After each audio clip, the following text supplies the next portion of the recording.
You descend stone steps into a basement that reeks of wine and something sweetly rotten, like fruit left too long in the sun, collapsing into its own sugar. The year is 1916.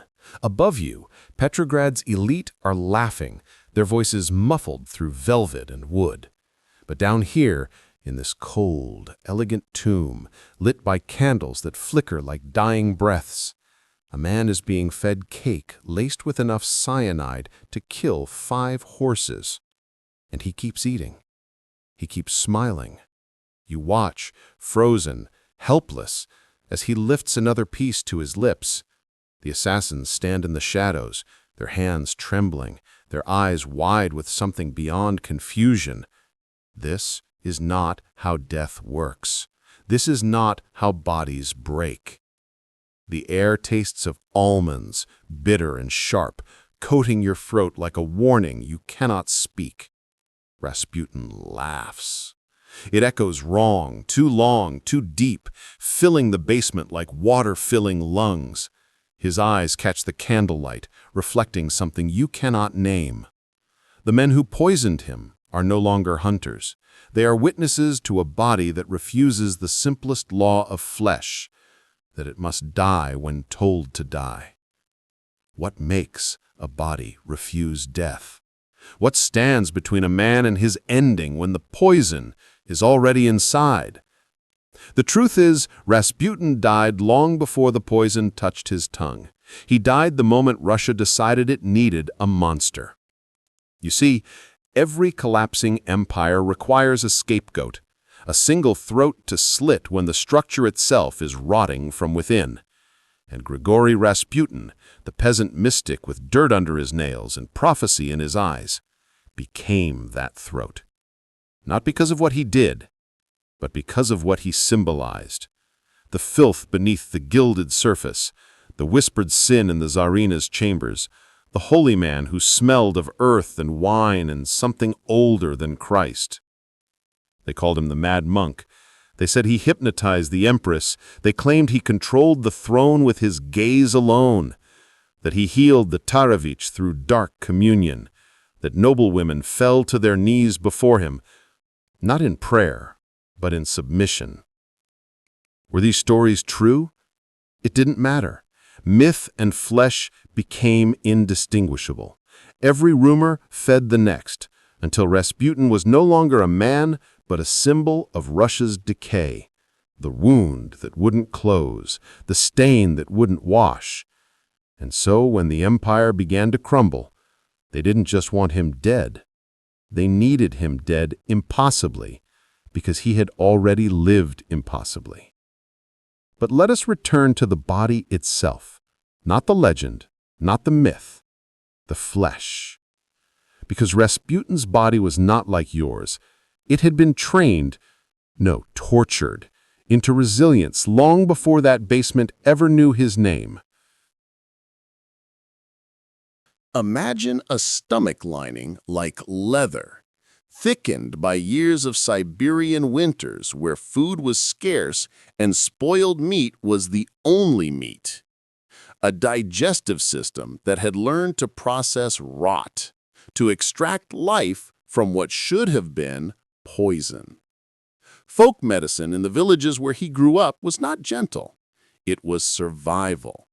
Tinctures made from fungi, roots soaked in alcohol, remedies that burned going down, that taught the body to recognize toxins not as enemies, but as neighbors. His blood moved slow and thick, adapted to cold that would freeze softer men in their sleep. His organs, liver, kidneys, intestines, had spent decades filtering deprivation, alcohol, disease. They were not pristine. They were scarred. Efficient. This is what the assassins did not understand. They were trying to kill a man whose body had already died 100 small deaths and refused them all. You see, survival does something to flesh. It makes it ugly. It makes it hard. It teaches skin to hold secrets, not out of defiance, but out of necessity. Rasputin's body was a record of suffering written in tissue that had learned not to surrender. And that night, it simply continued its work. Back in the basement, time moves like syrup. The conspirators stand in the corners, their breath shallow, their eyes fixed on the man who should already be a corpse. Prince Felix Yusupov, beautiful, refined, trembling, watches crumbs gather in Rasputin's beard. Wine stains his lips dark, like a sacrament gone wrong. The pupils should be dilating. The skin should be turning blue. The body should be seizing, folding, surrendering. But Rasputin laughs again. He reaches for another glass. Dr. Lazarus, the one who prepared the poison, feels his hands go numb. He calculated the dosage 3 times. Enough cyanide to stop a heart in minutes. Enough to burn through a stomach lining, to shut down lungs, to turn blood into sludge. He knows the science. He knows the body. Except this body does not know the rules. The Grand Duke Dmitri shifts his weight, his jaw tight. These are not superstitious peasants. These are men of reason, of Enlightenment Paris and military precision. They do not believe in demons. They do not believe in curses. And yet, the supernatural does not announce itself with fangs and fire. It arrives quietly, in the failure of logic, in the moment when poison becomes decoration, when death becomes a guest who will not enter. If poison won't work, what comes next? The answer is always the same. More violence, more desperation, more proof that killing a myth requires more than science. Yusupov's hand shakes as he raises the revolver. The shot cracks the air like a bone breaking. Rasputin falls, heavy, final, his body folding onto the cold stone floor. Blood spreads beneath him, dark and slow, pooling in the grooves between tiles. Relief floods the room. The conspirators exhale. Their shoulders drop. The Grand Duke closes his eyes. Dr. Lazovac leans against the wall, his legs weak. This is what they came for. This is what science and steel were made to do. The body lies still. The chest does not rise. The nightmare is over. They stand over him like hunters over a wolf, silent and reverent, afraid to speak too soon, afraid to break the spell of his stillness. There was something sacred in this moment, not holy, but final, the kind of silence that follows the killing of something you feared. But it is a silence that feels wrong. It holds its breath too long. It presses against your eardrums like water pressure. It waits. Because killing someone you fear does not feel like victory. It feels like the moment before a door you thought was locked swings open on its own. What happens when the dead don't stay dead? You are about to learn. Rasputin's eye opens. Not slowly, not like waking, like a switch flipped in the dark. Then his body lurches upward, sudden, inhuman, and his hand clamps around Yusupov's throat. The prince screams, a sound he didn't know his throat could make. Rasputin's fingers are iron, his grip tightening, and the growl that comes from his chest is not language.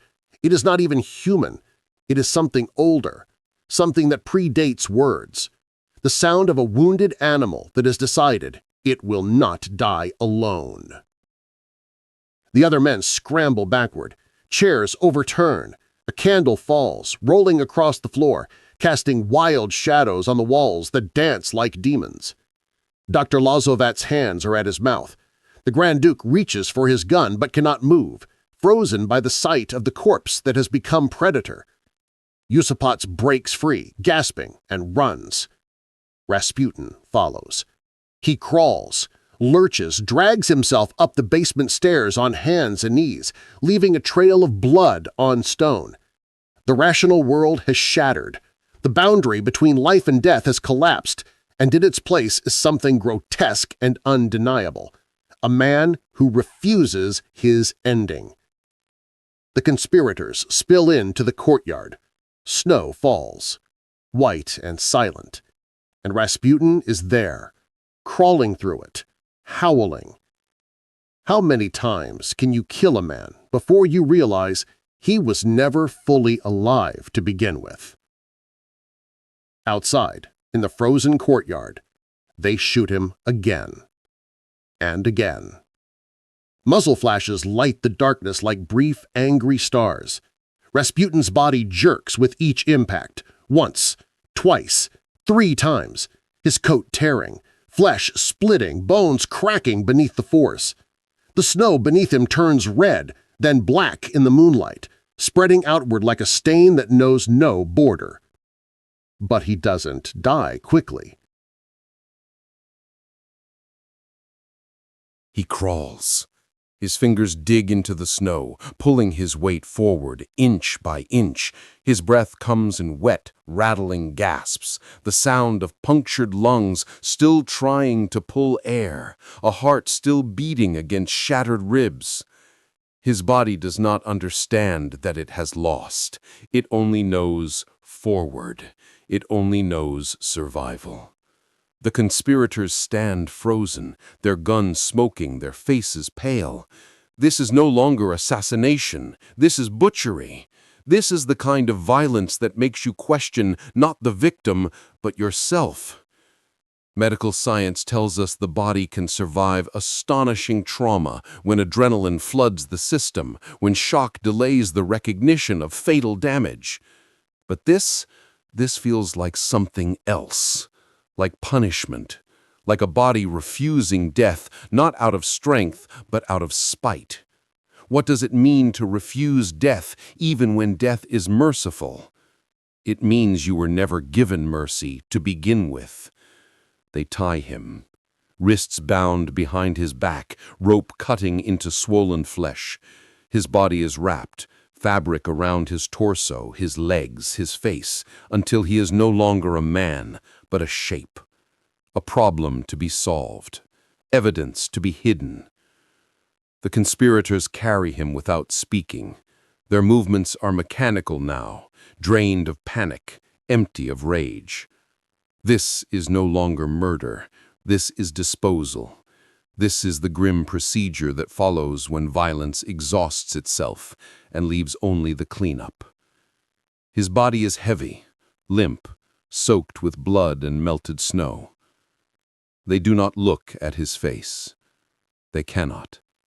To see him now, bound, broken, still breathing in shallow, tortured pulls, would be to acknowledge what they have become. The cold presses in. The fabric around his mouth is wet, clinging. Each breath is a labor, each moment a slow suffocation, even before the water. Dehumanization does not arrive with fangs. It arrives when you stop calling something by its name, when Rasputin becomes the body, when a man becomes cargo. They carry him toward the Neva River. The ice has cracked open in places, black water beneath. They do not hesitate anymore. There is only one death left to give. They drop him through a hole in the ice. The Neva swallows him whole. Cold does not announce itself. It simply takes. Your body gasps, an involuntary reflex, the lungs pulling for air and finding only water. It floods in, heavy and black, filling spaces that were meant to hold breath. Your limbs thrash, bound and useless, burning with cold that feels like fire, then numbness, then nothing. Hypothermia is a slow eraser. First, it takes your fingers, then your thoughts, then the will to fight. The heart slows, The blood thickens.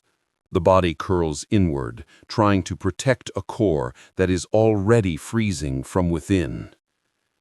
But here is what the autopsy would later reveal: water in his lungs. After the poison that should have stopped his heart, after the bullets that shattered his chest, after the binding, the beating, the courtyard soaked in his blood, it was the water that finally killed him. The quiet, patient, indifferent water. There is something almost merciful in this, something poetic.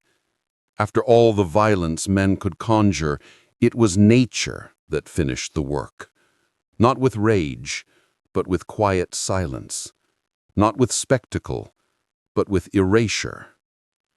Drowning is a death by forgetting. The river does not care who you were. It does not remember myths. It simply fills your lungs and moves on. And Rasputin, the unkillable, finally stopped moving. Days later, they pull his body from the ice. On a steel table, under clinical light that reveals everything and understands nothing, they cut him open. The forensic report is meticulous, cold, a catalog of violations written in medical script. Cyanide present in stomach tissue, concentration sufficient for lethality. 3 bullet wounds, 1 to the chest, 1 to the back, 1 to the head. Hemorrhaging consistent with shots fired while the heart was still beating.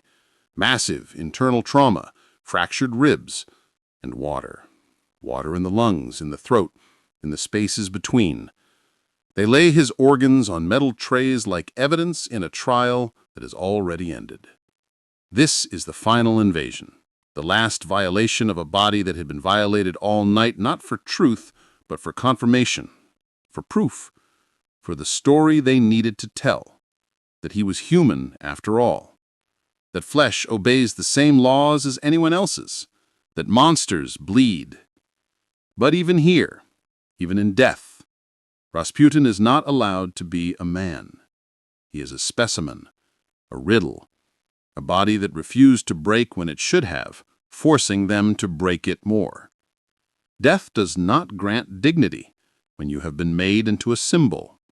And Rasputin had been made into many things, but never simply himself. Why did his survival matter so much? Rasputin died in December 1916. 3 months later, the Romanov dynasty fell. The conspirators believed they were performing surgery, cutting out the infection to save the body. But empires do not collapse because of one man. They collapse because the foundations were always rotting and everyone was too afraid to look down. Russia was already dying. The war had bled it dry. Bread lines stretched for miles. Soldiers froze in trenches with no boots, no bullets, no hope. The Tsar was a ghost in his own palace, and the Tsarina clutched at mystics because God had stopped answering her prayers. Rasputin was not the disease, he was the symptom, the wound they could see, the one they could name, the one they believed they could cauterize, if they just cut deep enough. But you cannot kill a symbol and expect the world it represents to heal.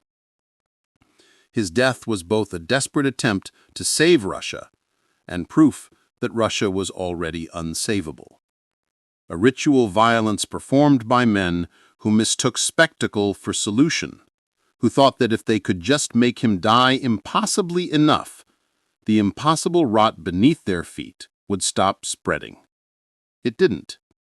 Empires drown from within long before the water reaches the surface. And Russia had been holding its breath for decades. Why do we need stories of people who survive the unsurvivable?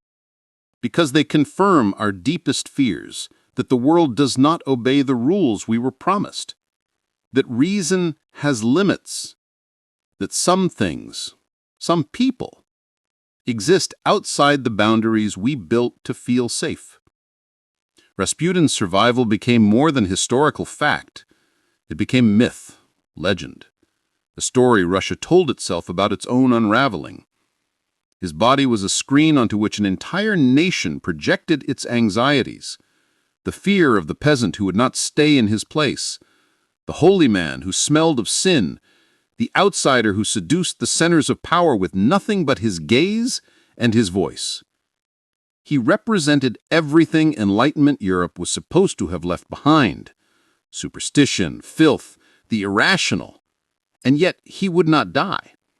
He refused the tools of modernity, poison, bullets, science itself. In doing so, he shattered certainty.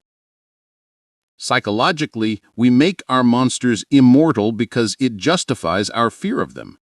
If Rasputin could survive anything, then of course he was dangerous. Of course he had to be destroyed with such excess, such violence, such ritual brutality. We couldn't just kill him, we had to prove he could be killed. But what does it mean when a society needs its monsters to be unkillable? It means we are afraid, not of them, but of what they reveal about us. That our control was always an illusion. That the world is stranger and crueler than our philosophies allow. But let us return, one final time, to the body. What actually happened? Modern medicine offers answers that are, in their own way, more horrifying than myth. The cyanide was baked into cakes. Heat degrades potassium cyanide, transforming poison into something weaker, survivable. The sugar in the pastries may have further reduced absorption. His chronic gastritis, years of stomach inflammation, would have thickened his mucus lining, slowing the toxin's entry into his bloodstream. He may have vomited between servings, purging what should have killed him. The first bullet likely missed his heart, punctured a lung perhaps, or grazed the liver, catastrophic but not immediately fatal. Adrenaline flooded his system, overriding pain, buying him minutes his body should not have had. Shock is a liar. It tells the brain the body is fine, even as blood pressure drops, even as organs begin to fail. He crawled not through supernatural will, but through biology's cruel refusal to let go quickly. And the drowning? Cold water can trigger a mammalian dive reflex, slowing the heart, preserving oxygen, buying seconds, maybe minutes of consciousness in freezing water. This is not magic. This is flesh and chemistry and accident.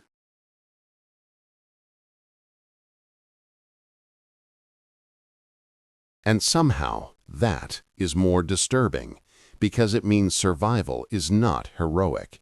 It is random, biological, a body clinging to function even as it is shredded, drowned, erased. What happened to the men who killed him? Prince Felix Yusupov fled to Paris. He lived in exile for decades, writing memoirs, giving interviews, dining in cafes where Russian émigrés gathered to mourn an empire that would never return. He spoke often of that night, too often, as if by repeating the story he could convince himself it had been necessary, noble, right. But his hands never stopped shaking when he told it. The Grand Duke Dmitry Pavlovich was exiled by the Tsar, a mercy that saved his life. When the revolution came, he was far from Russia, safe while his family was lined up against basement walls and shot. He lived but carried the weight of a world he had tried to save and only hastened toward collapse. Others were not so fortunate. The revolution devoured them. Their noble blood soaked the same snow Rasputin's had, spilled by different hands for different reasons, but just as red, just as final. The bitter irony is this: they killed Rasputin to save Russia, but Russia did not want to be saved. It wanted to burn, and when it did, their names burned with it. Violence consumes everyone it touches. The conspirators thought they were heroes performing surgery. Instead, they became ghosts, forever trapped in a basement that refused to forget them. Did they ever escape that night? Or did killing Rasputin kill something in them, too. Before he died, Rasputin allegedly wrote a letter. A prophecy, a warning, a curse depending on who tells the story. In it, he predicted his own murder and what would follow. He wrote that if he were killed by peasants, Russia would survive. But if nobles killed him, their hands stained with his blood, the empire would collapse within 2 years.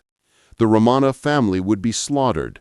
Russia would drown in blood for 25 years. Whether the letter was real or fabricated after his death doesn't matter anymore.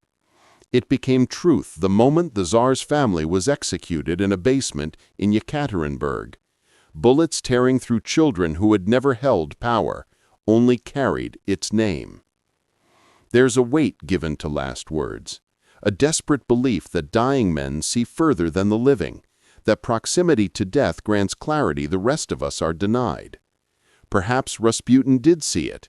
Perhaps he simply understood what everyone around him refused to acknowledge, that the empire was already a corpse, and he was simply the wound they could see. His body became a symbol of collapse, not its cause, but its proof. One man drowned in a river, one family drowned in revolution, one nation drowning in the blood it had been holding back for centuries. The prophecy wasn't supernatural, it was just inevitable. There are photographs. Not many, a few grainy black and white images that survived revolutions, fires, the deliberate erasure of a history too painful to preserve. In them, Rasputin stares. Not at the camera, through it. His eyes are dark, deep-set, burning with something the film cannot quite capture, but also cannot ignore. His beard is wild, unkempt, streaked with gray. His clothing is simple, peasant cloth, that refuses the vanity of the palaces he walked through. He does not smile. He does not perform. He looks at you like he knows you are looking, like he knows what you think of him, like he has already forgiven you for it, or condemned you. It's impossible to tell which. These images shaped his legend as much as his life did. His face became inseparable from the myth, the madman, the mystic, the monster. We remember him in frozen moments that can never capture the fullness of a life, the quiet conversations, the laughter, the prayers whispered over a sick child's bed. What does it mean to be remembered only as a monster? It means history carved away your humanity and left only the parts that frighten us, only the eyes that refuse to look away. And Rasputin's eyes, even now, will not let you forget. What does Rasputin's body teach us? It teaches us that violence has limits, that you cannot kill what you have already made immortal through fear, that flesh resists our narratives, our plans, our desperate attempts to impose order on chaos by cutting out a single wound. But bodies don't care about our philosophies. They survive or they don't, according to biology, accident, sheer stubborn chemistry. And when they survive past the point where they should, we call it supernatural, because admitting it was chance, coincidence, resilience is too frightening. It means control was always an illusion. Rasputin's story is not about one man. It is about how collapsing empires choose scapegoats instead of confronting the rot within. How we use individual bodies to symbolize collective guilt, then destroy them with ritual excess, hoping the blood will cleanse us. It never does. His body, broken and drowned, teaches us that violence solves nothing, that killing the symbol does not kill what it represents, that empires fall not because of mystics in basements, but because the foundations were already crumbling. The basement still exists. In St. Petersburg, no longer Petrograd, no longer the empire it was, the Moika Palace stands. You can visit it, walk down those same stone steps, touch the walls where Rasputin was poisoned, where he ate cake laced with death, and smiled. The air still feels cold, not from winter, but from memory. There is something unsettling about standing in a place where the impossible happened, where a body refused every law it should have obeyed, where violence became ritual and ritual became failure. The stones do not forget. They hold the echo of gunshots, the scrape of boots on frozen ground, the wet sound of a man drowning on dry land before the river ever touched him. History became myth here, myth became memory, and memory refuses to release us. Rasputin's body is gone, drowned, autopsied, buried, exhumed, burned during the revolution until nothing remained but ash and story. But the story persists, not because it is beautiful, but because it is true in the way nightmares are true. It tells us something about what we fear, what we worship, and what we cannot kill no matter how many bullets we use. We fear the unkillable because they remind us that control is a lie we tell ourselves in the dark. And some bodies, some stories, refuse to stay buried. Even now you feel it, the weight of that basement pressing against your chest.